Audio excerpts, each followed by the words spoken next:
దేవునికి స్తోత్రములు చెల్లిస్తూ ఉన్నాం. ప్రభునందు ప్రియులారా, దైవ ప్రజలారా, మన ప్రభువును రక్షకుడైన యేసుక్రీస్తు ప్రభువారి ప్రశస్తమైన నామంలో మీ అందరికీ ప్రేమావందనాలు తెలియచేస్తూ ఉన్నాం. పల్నాడు జిల్లా రొంపిచెర్ల మండలం కొత్తపల్లి గ్రామంలో దేవుని యొక్క దివ్యమైన సేవ దండిగా జరిగించిన దేవుని దాసులు పుస్తెల దేవదాస్ గారి దివ్యమైన సేవా అనుభవ సాక్ష్యాన్ని ప్రభు ప్రేరేపణను బట్టి అందిస్తూ ఉన్నాం. క్లుప్త సాక్ష్యాన్ని మీకు అందిస్తూ ఉన్నాం. బైబిల్ గ్రంథంలో అపోస్తుడైన పౌలు హెబ్రీయులకు రాస్తూ దైవ సేవకులను గురించిన ప్రస్తావన చేశాడు. హెబ్రీ పత్రిక 13వ అధ్యాయం 7వ వచనంలో, మీకు దేవుని వాక్యాన్ని బోధించి మీపై నాయకులుగా ఉన్న వారిని జ్ఞాపకం చేసుకొని వారి ప్రవర్తన ఫలాన్ని శ్రద్ధగా తలంచుకొనుచు వారి విశ్వాసమును అనుసరించుడి అనే మాట అమూల్యమైన మాట. దేవుని వాక్యాన్ని బోధించిన వారు దేవుని దాసులు దేవదాసు గారు జీవము గల దేవుని సంఘాలలో దేవుని వాక్యాన్ని దండిగా బోధించిన వారు మాత్రమే కాదు, ఆయనకు అనుగ్రహించిన దేవుడు అప్పగించిన సంఘాలలో ఆయన దేవుని బిడ్డలను సత్య మార్గములో నడిపించిన ఆత్మీయ నాయకులుగా ఉన్నారు. వారిని జ్ఞాపకం చేసుకోవడం మాత్రమే కాదు, వారి ప్రవర్తన ఫలాన్ని మనం తలంచడం అనేది ఆశీర్వాదకరమైన సంగతి. వారి విశ్వాసమును అనుసరించడం అనేది దివ్యమైన సంగతి. దైవ ప్రజలారా, కొత్తపల్లి గ్రామంలో దేవుని యొక్క మహాకృపను బట్టి, తండ్రి అయిన దేవుని సంకల్పాన్ని బట్టి దైవజనులు బ్రదర్ వజ్రగిరి జోసెఫ్ గారు 1975-76 సంవత్సరాలలో ఆత్మల భారాన్ని బట్టి కొత్తపల్లి గ్రామంలో దేవుని యొక్క కృపాసువార్తను ప్రకటించగా కొన్ని ఆత్మలు యేసుక్రీస్తు ప్రభువునందు విశ్వాసముంచి రక్షించబడ్డారు.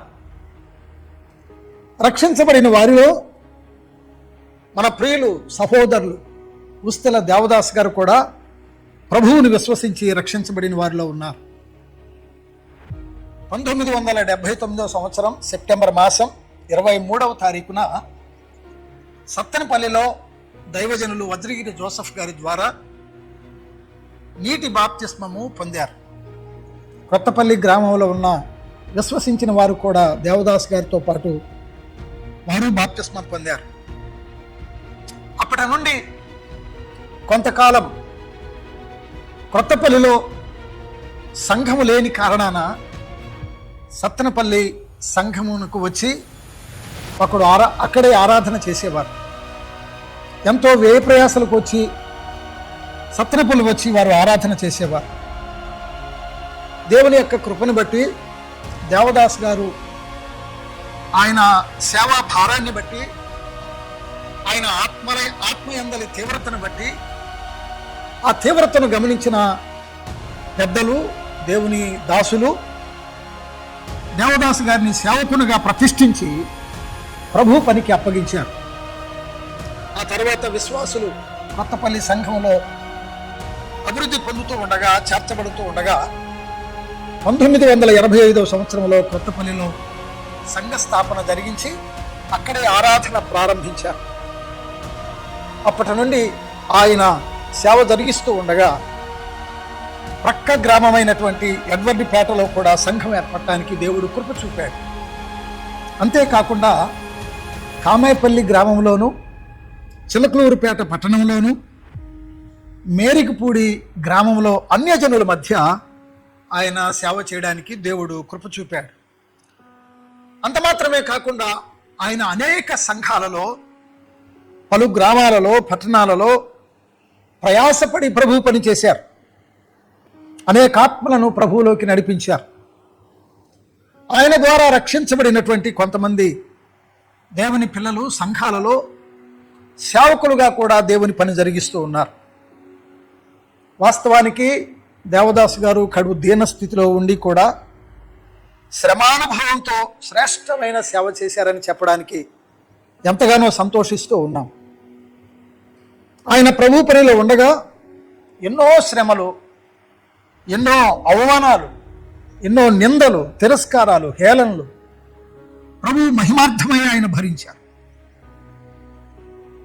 ఈ శ్రమానుభవంతో కూడిన సేవ చేయటంలో, ఈ శ్రేష్టమైన సేవ జరిగించడానికి తన సహధర్మచారిణి అయినటువంటి ఏసమ్మ గారు సుగుణవతిగా ఉండి ఆయన సేవలో సహధర్మచారిణిగా శ్రేష్టమైన గొప్ప సహకారిగా ఉన్నారు. దైవజనులు ఉస్తెల దేవదాసు గారు మిక్కిలి సాత్వికులుగా మాత్రమే కాదు, ఆయన సహనానుభవం కలిగి ఉండి సంఘాలను ప్రార్థనాపూర్వకంగా స్థిరపరచారని చెప్పడానికి ఎంతగానో సంతోషిస్తూ ఉన్నాం. ఆయన ఎన్నో ఆత్మ సంబంధమైన లక్షణాలు కలిగి ఉన్నారు. అనేకులకు మాదిరికరంగా ఆయన జీవించారు. ఆయన ఆత్మ సంబంధమైన అనుభవాలను మనం ఆలోచన చేయగలిగితే అందులో ప్రథమమైన అనుభవం ప్రేమానుభవం, ప్రేమించే అనుభవం. దేవుని సేవకులను, పరిశుద్ధులను తన స్వగృహంలో చేర్చుకొని కుటుంబ సమేతంగా సపర్యలు చేసిన వారు, ప్రేమతో అందరినీ ఆహ్వానించి ఆతిథ్యం ఇచ్చిన ప్రేమానిలయంగా మారిన ఆ కుటుంబం ఎంతో శ్రేష్టమైన కుటుంబం. మాత్రమే కాదు, ఆయన ప్రార్థన అనుభవం కలిగిన వాడు. ప్రార్థన మించిన భాగ్యం లేదు అనే సత్యాన్ని గమనించిన దేవుని దాసులు దేవదాసు గారు తను నిత్యం ప్రార్థనాత్మ కలిగి ప్రార్థనా వాతావరణంలో తన జీవితాన్ని ప్రతిష్ఠించారు. ప్రార్థనా వాతావరణంలో తన జీవితాన్ని ప్రతిష్ఠ చేసుకోవడానికి ప్రార్థన ప్రాముఖ్యంగా ఎంచిన వారు ఆయన. మాత్రమే కాదు, మరో ఆత్మ సంబంధమైన అనుభవం ఆయన కలిగి ఉన్నాడు. వాక్యానుభవం కలిగిన వాడు. వాక్యం చదవడం మాత్రమే కాదు, నిరంతరం ఒక బైబిల్ విద్యార్థిగా బైబిల్ ధ్యానం చేస్తూ ఆయన అనేక సభల్లో దేవుని వాక్యం, పెద్దలు అయిన వారు, చిన్నలైన వారు వాక్యం చెప్తూ ఉండగా ఆయన తన స్వహస్తాలతో సువర్ణాక్షరాలు లిఖించబడుతున్నాయా అన్నట్టుగా ఆయన చేవ్రాత, అందమైన వ్రాతతో ఆ ప్రసంగాలు లిఖించేవాడు. తన దస్తూరితోనే అనేక ప్రసంగాలు ఆయన సిద్ధపరిచిన వాడుగా ఉన్నాడు. ఆ ప్రసంగాలను ఈనాడు మన ప్రియులు సహోదరులు దేవదత్తం చంద్ర గారు, జాయి టీవీ చైర్మన్ గారు, వారు ఆ ప్రసంగ అంశాలను సమకూర్చి దేవుని ప్రజలకు అందించడానికి సంసిద్ధంగా ఉన్నారు. ఇలాంటి వాక్యానుభవం కలిగిన దైవ సేవకులు ఎంతగానో ఆయన దేవుని వాక్యాన్ని అనేకులకు అందించి ఆశీర్వాదకరంగా ఉన్నారు. మరో అనుభవాన్ని మనం జ్ఞాపకం చేసుకుందాం. ఆయన జీవితంలో ఉన్న మితానుభవం.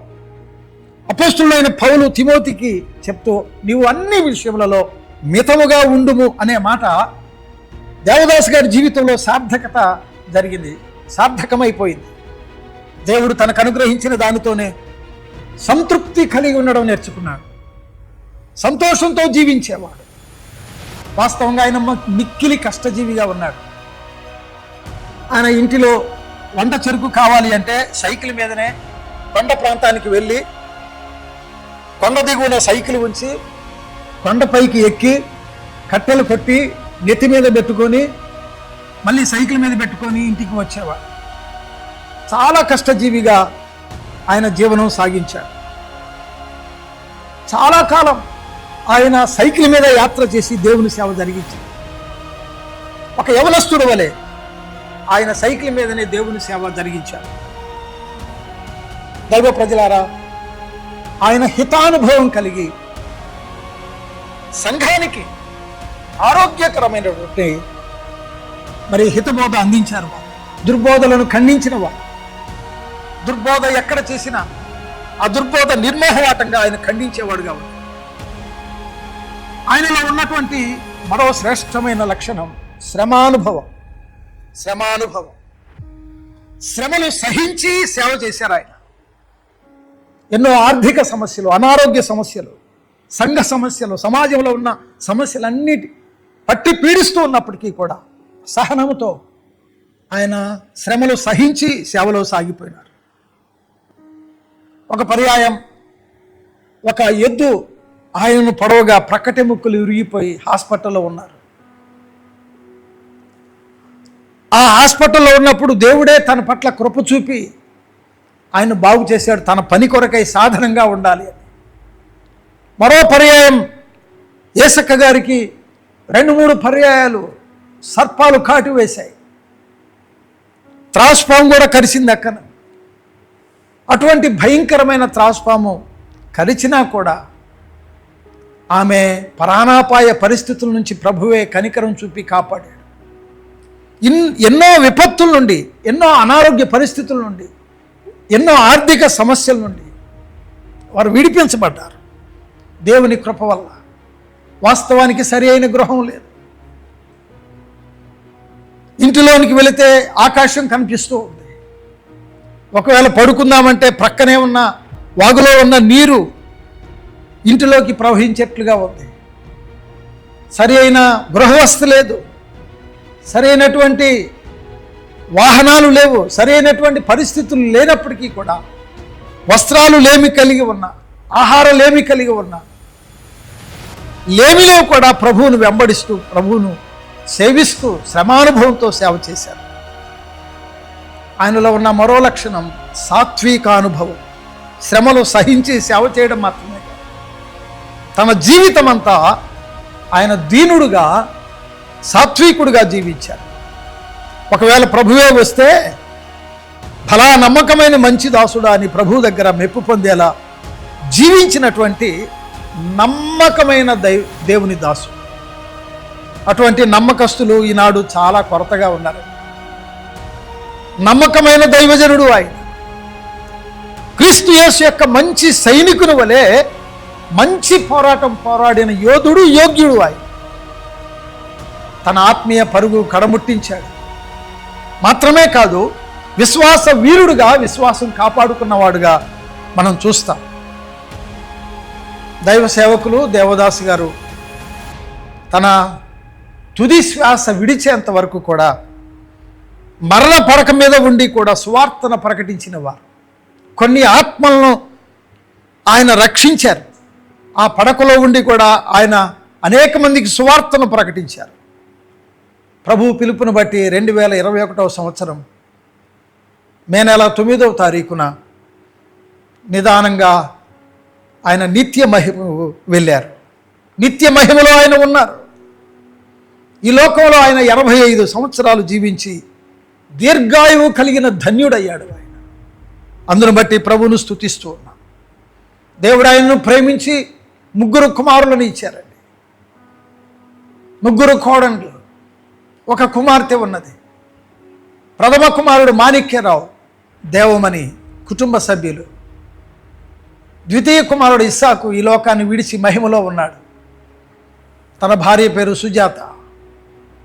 3వ కుమారుడు కనిష్ట కుమారుడు జాయిబాబు, బుల్లెబ్బాయిగా ప్రసిద్ధి పొందిన జాయిబాబు. కెజియమ్మ వారి ప్రియ కుమారుడు ప్రేమకుమార్ లాయర్గా పనిచేస్తూ ఉన్నాడు. తండ్రి సేవలో సహకారిగా ఉన్నాడు. ప్రేమకుమారులో ప్రేమతత్వాన్ని మనం చూస్తాం. ఆ గృహం ఒక ప్రేమ నిలయంగా ఉంది వాస్తవంగా చెప్పాలి అంటే. ఆ తర్వాత జాయిబాబు తండ్రి విడిచి వెళ్ళిన పని ఎడ్వర్డ్పేటలోను కొత్తపల్లిలోను ఆ సంఘాలను మరి కాయడంలో ప్రయాసపడి ప్రభు పని చేయడంలో ఆయన దేవుని పని చేస్తూ ధన్యుడవుతూ ఉన్నాడు. దేవుని బిడ్డలారా గమనించండి, జాయిబాబు సేవకు ప్రతిష్ఠించబడి ప్రభు పని నమ్మకంగా చేస్తూ ఉన్నాడు. ఒక పక్క దేవుని సేవ జరిగిస్తూ సమాజ సేవ కూడా జరిగిస్తూ ఉన్నాడు. స్వపోషణ నిమిత్తమై, కుటుంబ పోషణ నిమిత్తమై ఆయన సమాజ సేవలో ఉన్నాడు. దేవుని సేవలో కూడా పాలిభాగస్తుడు అవుతూ ఉన్నాడు. వారి ప్రియ కుమార్తె జీవమణి ఇటీవలే ఆమెకు ఎంగేజ్మెంట్ అయింది, వివాహం, పరిశుద్ధ వివాహం చేయవలసి ఉన్నాడు. వారి కుటుంబం కొరకై మనం ప్రార్థన చేయాలి.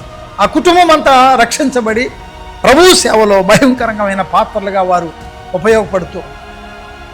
దైవ ప్రజలారా, దేవుని దాసులు ఉస్తిల దేవదాస్ గారు ప్రభువును పోలి నడుచుకున్నారు, అనేకులకు మాదిరికరంగా నడుచుకున్నారు, దేవుని మహిమార్థమై జీవించారు.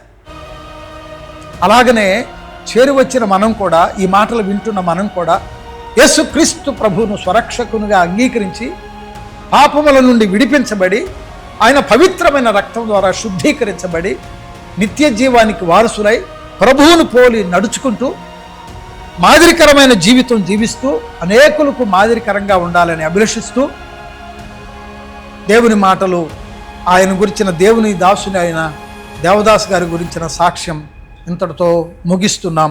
మీ అందరికీ ప్రేమ వందనాలు.